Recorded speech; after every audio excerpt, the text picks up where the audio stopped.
Welcome back to another episode of Rock Boys Football. Lincoln Riley, this USC program, really looking to finish this 2025 recruiting class out in a big way. And I think most notably with five-star defensive lineman Jahkeem Stewart. Now, Jahkeem Stewart's not the only football player that I want to talk about in terms of where USC is going. And I also kind of want to have a broader conversation about what USC has done in the 2025 cycle.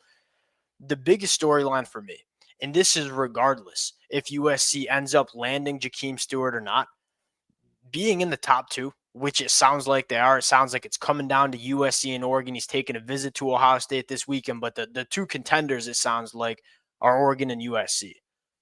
The fact that USC is in the top two of this recruitment, that tells me that they are playing ball at the highest level when it comes to NIL.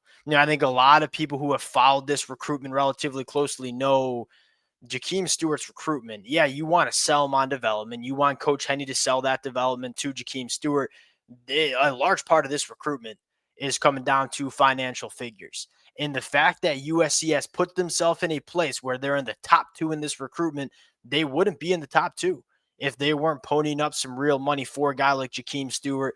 That sends a strong message because we've seen USC in the past lose some really highly contested recruiting battles. I think most notably a guy like Derek Harmon, who ended up going to Oregon because they weren't willing to be competitive in the NIL landscape.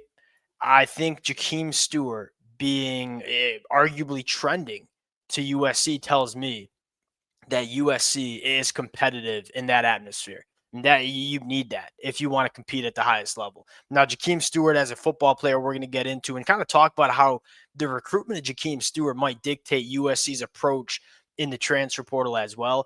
Now, before we get into it, as always, the USC fans, one, would love to hear kind of some thoughts and opinions on some of the conversations we're about to have, because I'm going to go a couple different directions. Appreciate you guys more than y'all know. The USC fans, the highs, the lows, I say it all the time.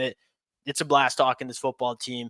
The amount of support y'all throw in the comment section means the absolute world. If you guys do enjoy the content, consider subscribing to the channel. Going to be a busy next couple of weeks on the recruiting trail in the transfer portal. Without further ado, let's get into this one now. I want to start with USC losing a few commitments over the last couple of days. Guys like Ty Jackson, guys like DeJuan Morris. That's a conversation that we've had a lot over the last couple of months. That is, if you were to go through the list of decommitments from USC, there's only one that was in California that decommitted. That was Hayden Lowe. And that was one that I don't think a lot of people saw coming. One of my takes, and one of a lot of your takes in the comment section as well, is USC going after some of those big names from across the country so early. It's really becoming hard to hold on to those commitments until signing day. I mean, you go down the list: Isaiah Gibson, Justice Terry, Julian Lewis, Carde Smith, Shamar Arno, Hilton Stubbs, Ty Jackson. And those are some heavy hitters that USC at one point had in the fold that are no longer going to be signing with USC. And that is not me saying don't go after those type of names. Like, if you have the opportunity to get a verbal commitment out of any of those players that we just listed off, you do it in a heartbeat. More of the conversation is we should be prioritizing these California kids first, because it's a hell of a lot easier to hold on to those commitments. When you land a Ty Jackson verbal commitment, well, guess what? He's from the state of Florida. He's probably taken 2 visits to Florida. He's probably taken another visit to Miami. He's probably taken a visit to Georgia. All in that time, USC probably hasn't had any FaceTime with him. And so if you're USC, go lock down these California kids who you can get on campus and get in front of multiple times over the course of a 2-month period. And you probably got a better chance of holding on to those kids. And then if you want to go after some of the kids from Louisiana or from Florida, from Georgia, do it late on in the process. Kind of what USC is doing with a guy like Jahkeem Stewart, and kind of what like USC is doing with a couple other names that we're going to talk about now. And again, that's a fine line to kind of discuss, because look, I don't think there's a single USC fan listening to this that doesn't want to see USC do a better job in the state of California. There is no reason the best kids in the state of California shouldn't be going to USC. That should be a reality. And I think Lincoln Riley's working to kind of fix that going into 2026's class. It's not that you don't recruit kids nationally. It's just that you make sure you clean up your backyard first. You can hold on to those commitments. And then if you want to turn the heat up on someone like Ty Jackson or Justice Terry later on in the process, that's what makes more sense to me. And I think you'd have a little bit less of a decommitment. And you look at Ty Jackson. I mean, Ty Jackson verbally commits to USC after the visit, doesn't get back on campus. He visited Florida 3 times since. And so it's not that surprising that Ty Jackson ends up flipping his commitment. Very similar with DeJuan Morris, who was at Tennessee multiple times before he officially flipped his commitment. Now, getting into where USC goes from here, and I would love to hear your thoughts and opinions on that. I know there might be some varying takes, and I totally respect those takes as well. Let's get into Jahkeem Stewart. Now, Jahkeem Stewart's a guy that I think he's, one, well worth the investment. This kid, from a physical trait standpoint, it doesn't get much better. I mean, 6'6", 270, carries the weight exceptionally well. Even as a reclass kid from 2026, I look at Jahkeem Stewart and say I'd be surprised if he's not somewhere part of that rotation for USC in 2025 on the defensive line. If you land a guy like Jahkeem Stewart, not only do you get him for 3 to 4 years, as opposed to going to the transfer portal, it might kind of ease some stress and pressure on USC getting multiple defensive linemen in the transfer portal. Now, I still think USC needs to be a big player on the defensive line in the transfer portal over the next couple of weeks. But if you land a guy like Jahkeem Stewart, it kind of switches your mentality a little bit and say, hey, we might be a little bit better off on the defensive line than we thought we were going to be with a guy like Jahkeem Stewart in the fold and a guy like Carlin Jones taking a step, or potentially Elijah Hughes. I think Devin Tompkins has played well. Gita Abasiri, you're starting to see that pipeline kind of build up. So Jahkeem Stewart's big, one, because he's a really damn good football player. Two, I think he's one of those guys that can immediately, in this 2025 class, fix a crack in the roster that we might see heading into 2025. Now, the next name I want to talk about, Madden Faraimo. This kid, look, he's been super quiet. I really respect how this kid has gone about his recruitment. He's not going on visits and taking a bunch of pictures and releasing top 10s and 20s and 15s. He's been very quiet. It sounds like it's between Notre Dame and USC. From what I've seen, he's going to be on campus for that football game.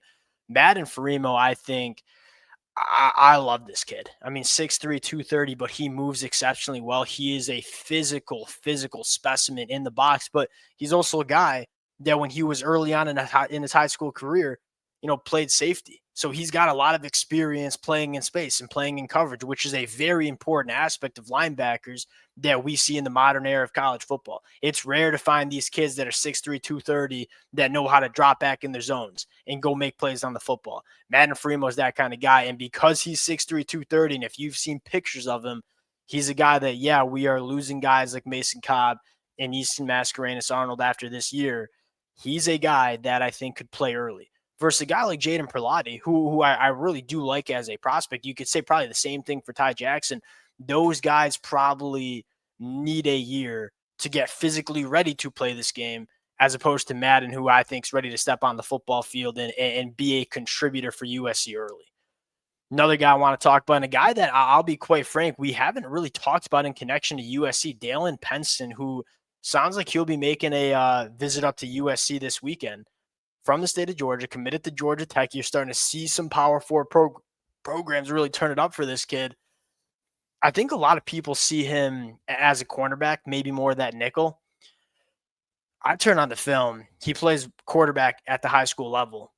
This kid with the football in his hands is an absolute electric factory. To me, he'd have to be a damn good nickel in practice for me to agree upon not letting this kid play on the offensive side of the football and have the football in his hands. I think he could be an elite wide receiver. Again, you don't have a ton of wide receiver film. He did play a little bit as a sophomore.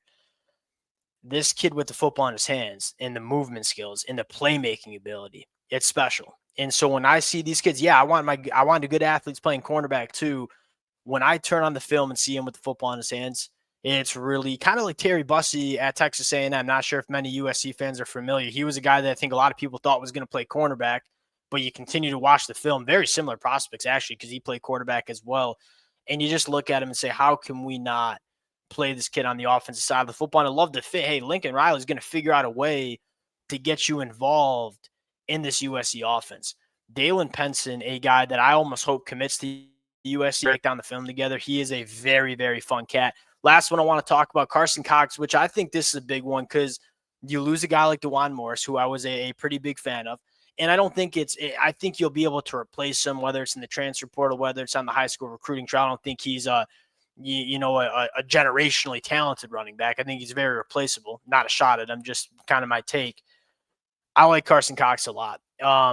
They're trying to get him on campus this weekend. Look, Riley Wormley from Texas is okay. I think Carson Cox is kind of what you're looking for in a running back. I think he's a more complete running back. He's 6 foot. He's almost 200 pounds, runs an 11.1 in the 100-meter dash. Really good contact balance. I think overall is a much more complete running back than a guy like Riley Wormley. And we're happy if Riley Wormley signs with USC. But I think Carson Cox is definitely one of those running backs that you kind of can, wouldn't say build your offense around, but a guy that I think can be a big-time football player for USC. We'll see if they can kind of land that flip commitment over the next couple of days. And I think if you get him on campus, I think you feel pretty good about your chances to land him coming up till signing day. We'll see if USC can close. I think the most exciting storyline in conversation that I want to talk about is Jahkeem Stewart. And just the fact that it seems like USC is being competitive in that NIL landscape. They wouldn't be a top 2 team in that recruitment if they weren't being giving them a competitive package. And I think that's a big sign for USC, not only in terms of what they're doing on the recruiting trail, but what they're going to do in the transfer portal over the next couple of weeks. We'll sign out there. Appreciate you guys rocking with it. If y'all do enjoy the content, consider subscribing to the channel. Appreciate you guys. We'll talk to y'all later. Peace.